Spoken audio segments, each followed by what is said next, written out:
Bom dia, bom dia. Ótima segunda-feira, hein? 16 de dezembro de 2019. Estamos aí praticamente na metade do mês. E hoje eu quero falar um pouco da nossa convivência social no meio das pessoas, né?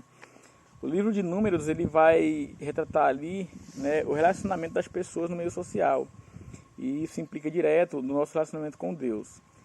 Ou seja, o teu relacionamento com Deus, ou melhor dizendo, o teu relacionamento social com as pessoas, o relacionamento que nós temos com quem nós convivemos no dia a dia, no trabalho, na escola, em qualquer lugar que seja, vai refletir o nosso relacionamento para com Deus, não é verdade? Vai dizer se você é ou não realmente uma serva do Senhor.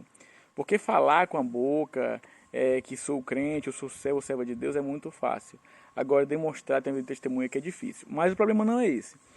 O livro de Números ele vai deixar bem claro ali que quando as pessoas erravam contra as próximas, contra o seu próximo, contra as demais pessoas, elas também estavam ferindo a Deus, né?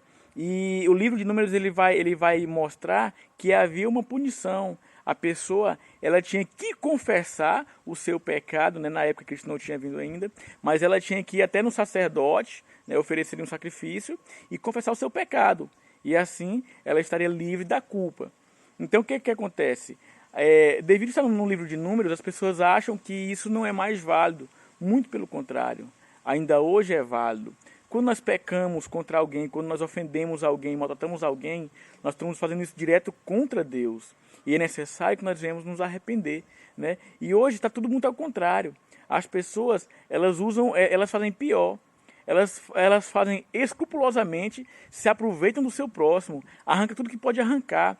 Ela não está nem aí para o seu próximo, ele pode se lascar, pode acontecer o que for. Né? Eu estou falando do modo geral, a gente tem um exemplo de um dos moradores aqui de Goianésia, que foi vender, né, trabalhar aí por um do Anapu, e acabaram sendo assaltados, acabaram tendo suas vidas ceifadas. Então é um exemplo, né? As pessoas, elas não estão nem aí, no caso dos assaltantes. Tiraram a vida de duas pessoas para usar de proveito do que elas tinham a oferecer ali. Então, as pessoas esquecem ou não lembram, pelo menos deveriam lembrar que quando você inflige, peca contra alguém, está pecando contra Deus. E é necessário que haja arrependimento, é necessário que haja pedido de perdão. Naquela época, teria que ser feito sacrifício de algum animal para o sacerdote, né, assim, oferecer a Deus. Mas isso nunca foi o suficiente. É por isso que eu sempre, quando eu falo dessas mensagens, eu sempre falo de Jesus Cristo, né?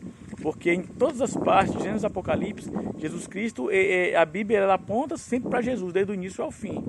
Então naquela época tinha que se oferecer sacrifícios, né? Mas nunca era o suficiente. E hoje não. Devido a isso, devido a não ser suficiente, devido ao pecado do ser humano, Cristo ele veio ao mundo e tornou-se, né, o sacrifício, o único e suficiente sacrifício para que os nossos pecados fossem perdoados. E o seu pecado, ele é perdoado pelo sangue de Cristo, ele já foi pago. Agora é necessário que você e eu reconheçamos. E sabe o que é interessante no pecado? O pecado ele é bom. Ele começa te oferecendo um prêmio, né? Tudo que você vai pecar tem algo gostoso envolvido. Mas o que a gente às vezes esquece é que ele termina cobrando um alto preço. É necessário lembrar disso, que o pecado ele não compensa. Mas logicamente que eu e você, hora ou outra, vamos pecar. Mas graças ao nosso bom Deus, que Cristo morreu por nós. É necessário reconhecer isso. É necessário reconhecer que somos dependentes de Deus. Que sem Deus nós jamais veríamos a luz. Jamais veríamos a salvação. Então que possamos, a partir não só dessa mensagem, mas da palavra de Deus, possamos ter um bom relacionamento com as pessoas. Refletindo o nosso relacionamento com Deus. Possamos sempre quando errar, pedir perdão. E possamos sempre reconhecer que o nosso pecado foi pago por Jesus Cristo. E que possamos sempre reconhecer que Ele é o nosso único e suficiente Salvador. Um bom dia a todos nós, uma ótima semana, que Deus nos abençoe em nome de Jesus. Amém.